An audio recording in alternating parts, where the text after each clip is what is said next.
Retomando o nosso estudo na carta de Paulo aos Romanos, no capítulo 1, dessa vez nos versículos 9 a 15, temos assim: Deus é testemunha a quem presta o culto espiritual no Evangelho de seu Filho, de como me lembro de vós, e peço continuamente em minhas orações que, de algum modo, com o beneplácito de Deus, se me apresente a oportunidade de ter convosco. Então vamos nos deter aqui nessas duas sentenças, onde Paulo chama Deus como testemunha e diz que presta a ele um culto espiritual. Paulo está relatando aos romanos de como se lembra deles e pede continuamente a Deus uma oportunidade para estar com eles. Como os romanos não podem saber se o que Paulo diz não passa de uma bajulação mentirosa, ele lembra que Deus sonda os corações e é o único que conhece a profundidade de nossos pensamentos e intenções. Ele ouve nossas orações. Tudo o que Paulo pode fazer é lembrá-los de que, se ele estiver mentindo, estará fazendo isso diante daquele a quem ele tem dedicado a vida a anunciar o Evangelho de seu Filho. Paulo diz prestar a Deus um culto espiritual, ou que serve a Deus em espírito. O culto espiritual aqui está intimamente relacionado à oração. Deus é a origem e o fim das orações de Paulo, que reconhece Deus como único Deus e soberano, capaz de, segundo o seu beneplácito, dar a Paulo uma oportunidade de vê-los. A palavra beneplácito está intimamente relacionada a um rei e ao monarca, onde os súditos precisam pedir autorização a esse rei para que as coisas sejam realizadas da maneira como ele permite. Né? Algumas traduções trazem a palavra vontade, né? Segundo a vontade de Deus. Mas a palavra aqui, beneplácito, é mais completa, porque põe Deus como ele realmente é, aquele que governa todas as coisas. Bom, então Paulo pede a aprovação, o beneplácito de Deus, uma oportunidade de ver os romanos. Prestamos culto espiritual quando todos os nossos anseios são apresentados a Deus com orações e súplicas, como Paulo escreve em sua carta aos Filipenses. Ele diz assim: Não andeis ansiosos por coisa alguma. Antes as vossas petições sejam em tudo conhecidas diante de Deus pela oração e súplica com ações de graças.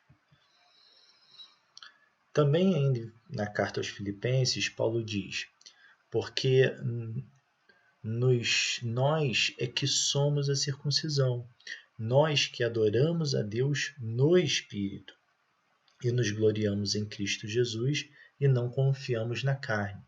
Né? Então, Paulo ele tinha frequentes embates com os judeus que haviam se convertido ao cristianismo com relação às observâncias da lei da circuncisão. Né? Eles advogavam que deveria se observar o rito antigo da lei da circuncisão, e Paulo diz que a verdadeira adoração agora é no Espírito. Bom, Paulo também considera como culto espiritual a dependência completa que ele tinha do Evangelho de Cristo. E aqui ele já começa a distinguir o serviço a Deus em espírito, que provém da graça e do Evangelho, e o serviço cultual, que se apoiava na circuncisão e nas obras da lei. Isso se tornará mais claro no capítulo 2 de Romanos. No capítulo 12 de Romanos, no versículo 1, Paulo fala sobre culto racional. Embora algumas traduções tragam o termo culto espiritual, no original grego, que é a língua no qual o Novo Testamento foi escrito, o termo no capítulo 12, versículo 1, é logiquem, que é relativo à lógica e à razão. Enquanto no capítulo 9, que é onde nós estamos, é pneumati, que é relativo ao espírito. Há uma pequena diferença que pode ser percebida através do próprio contexto. O capítulo 1:9 está mais associado a elementos não corpóreos. Você vê ali escrito a fé em Deus, o Evangelho, a oração. Lá no capítulo 12, aponta o culto racional mais relacionado ao corpo físico, ou seja, a maneira como nós conduzimos a nossa vida nesse mundo. Nós vamos falar mais sobre isso quando chegarmos ao capítulo 12.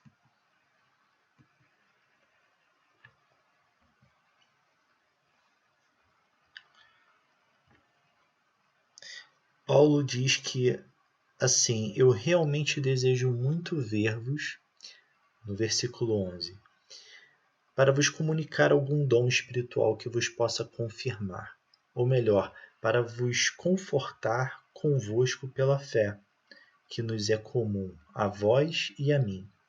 E não escondo, irmãos, que muitas vezes me propus ir ter convosco, e fui impedido até agora, para colher algum fruto também entre vós, como entre outras nações, porque me sinto devedor a gregos e bárbaros, a sábios e ignorantes. Então, o desejo de Paulo em estar com eles é para que ele use o dom que Deus lhe deu e trazer assim confirmação à fé deles, né? E na carta aos Efésios, Paulo diz isso um pouco mais claro. Ele diz que ele, Jesus, né, Deus deu uns para apóstolos, outros para profetas, outros para evangelistas, outros para pastores e doutores. Ou seja, o próprio Cristo, quando subiu às alturas e sentou à destra de Deus, distribuiu dons aos homens dentro da igreja para que pudesse edificar a igreja e o corpo de Cristo. No finalzinho ele diz que, querendo o aperfeiçoamento dos santos para a obra do ministério e para a edificação do corpo de Cristo. Então, o propósito de Paulo aqui, em ir a ter com os romanos, é fazer uso desse dom que ele possui, de exortar, de consolar, de edificar, do ensino, o dom do apostolado, para poder fazer com que os romanos frutifiquem ainda mais e cresçam ainda mais na sua vida cristã. A maneira pela qual Paulo irá fazer isso é pela retransmissão do Evangelho, ou seja, é relatar novamente e de novo o Evangelho. É por ouvir a palavra que nós crescemos em fé. Paulo diz isso em Romanos 10, capítulo 10, versículo 17, ele diz: a fé vem pelo ouvir e ouvir a palavra de Deus.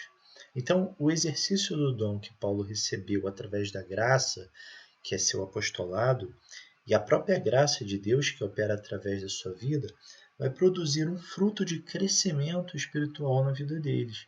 É esse fruto que ele diz, dizendo que muitas vezes eu propus ir ter convosco, e fui impedido até agora para poder colher algum fruto também entre vós, como entre outras nações.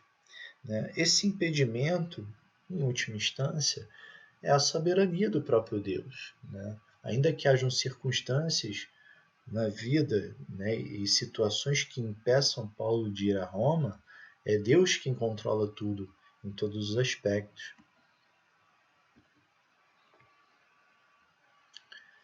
É importante que Paulo diz que vai lá para colher frutos deles. E o fruto aqui não são conversões de pessoas ao Evangelho, mas o fruto da santificação no Espírito, como ele menciona no capítulo 6, versículo 22 em Romanos. Ele diz assim, mas agora, libertados do pecado e feitos servos de Deus, tende o vosso fruto para a santificação e, por fim, a vida eterna. Então, o fruto com que Paulo quer contribuir é a santificação. Paulo comunica o conhecimento que ele possui aos romanos, edifica e confirma a fé dos romanos. Isso deixa eles ainda com uma fé mais forte, a ponto de levar uma vida cristã mais firme, para crescerem em um relacionamento saudável com Cristo. Paulo também diz isso na carta aos Gálatas. O fruto do Espírito, que possui em si mesmo inúmeros gomos, é relacionado em Gálatas. Em Gálatas, Paulo diz que o fruto do Espírito é amor, alegria, paz, longanimidade, benignidade, bondade, fé, mansidão, temperança. São essas coisas que irão crescer, são esses frutos, é esse fruto que irá crescer de maneira mais completa, e por isso Paulo quer ir até Roma para comunicar e ensinar mais a eles. São também esses frutos dos quais Jesus disse, em João capítulo 15, versículo 8, Jesus disse: nisto é glorificado meu Pai, que deis muito fruto, e assim sereis meus discípulos. Então, esse é o fruto da vida cristã, né? Amor, alegria, paz, longanimidade, benignidade, bondade, fé, mansidão. Tudo isso vem pela ação do Espírito Santo e ao ouvir a palavra de Deus e crer, confiar e depositar toda a sua fé em Cristo. Paulo deseja colher esses frutos, ou seja, contribuir semeando com o seu dom na vida deles para o crescimento deles em Cristo. Também é importante notar que ele diz que vos possa confirmar, ou melhor, para nos confortar convosco mediante a fé que nos é comum. Então ele não só confirma eles na fé, mas ele também se conforta com eles mediante a fé que é comum. Na vida cristã, enquanto no uso dos nossos dons, enquanto edificamos e confirmamos os outros, também somos igualmente confortados pela mesma fé, uma vez que a fé que vem pelo ouvir a palavra de Deus tem como fonte um mesmo e único agente, que é o Espírito de Deus. A exemplo disso, Paulo diz em 2 Coríntios, que Deus, por exemplo, ele diz assim: Deus que nos consola em toda a nossa tribulação, para que também possamos consolar o que estiver em alguma tribulação, com a consolação com que nós mesmos somos consolados por Deus. Percebe? Eles eram consolados por Deus na palavra, e com a consolação com que eram consolados por Deus na palavra, eles podiam consolar os outros. Então, é uma edificação recíproca, que tem como base a palavra e a ação do Espírito de Deus no coração de cada um deles. Por fim, os últimos 2 versículos dizem assim: Paulo diz: eu, pois me sinto devedor a gregos e bárbaros, sábios e ignorantes. Daí meu propósito de levar o evangelho também a vós que estáis em Roma. Observe que aqui você tem uma oposição, né? Gregos está para sábios, assim como bárbaros está para ignorantes. Então, Paulo diz: sou devedor a gregos e bárbaros, sábios e ignorantes. E ele quer levar o evangelho a Roma. Para entendermos um pouco mais, eu trago aqui um mapa que mostra como era o Império Romano na época de Paulo. Se você observar toda essa área colorida em volta do mar Mediterrâneo, era o Império Romano. Os bárbaros, né, a palavra bárbaro, era o que designava todos os outros povos e tribos, né, e nações que viviam fora do território romano, né? O Império Romano, ele absorveu no seu início o Império Grego. Então ele cresceu em conhecimento, em ciência, nas leis, nos códigos civis. O Império Romano tinha uma estrutura que mais tarde vai dar o legado para tudo que nós conhecemos hoje, né? Toda a nossa civilização hoje, os códigos, as leis, a maneira, inclusive, por exemplo, de construir estradas. O Império Romano era cortado por estradas que mantinham todo o Império unido, né? Então, se você se transportar para a mente de um romano naquela época, o Império Romano era a nação de ponta, era a ponta de tudo aquilo que se podia ter como civilizado no mundo. Então, tudo aquilo que estava fora do Império Romano era, por assim dizer, arcaico, muito pequeno, né? Eram tribos, eram povos que não tinham uma estrutura tão grande e tão complexa e tão avançada como o Império Romano possuía.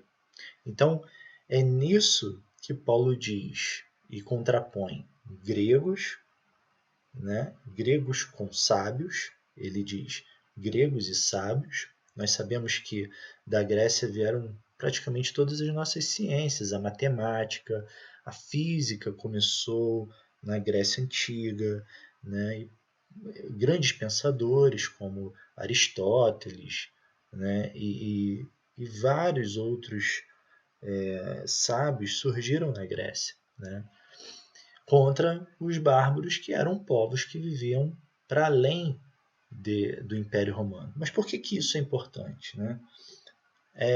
Quando Paulo diz eu sou devedor a gregos e a bárbaros, perceba que na mente de alguém que vivia no Império Romano, as outras nações eram povos que não mereciam a menor consideração. Eles não tinham o nível de civilidade que o Império Romano tinha. Eles não tinham o nível de estrutura e de avanço que o Império Romano possuía. Como você, Paulo, que é cidadão romano, né? Paulo tinha dupla cidadania, ele era judeu e romano. Como você se diz devedor a essas pessoas? Né? E é isso que é o cristianismo.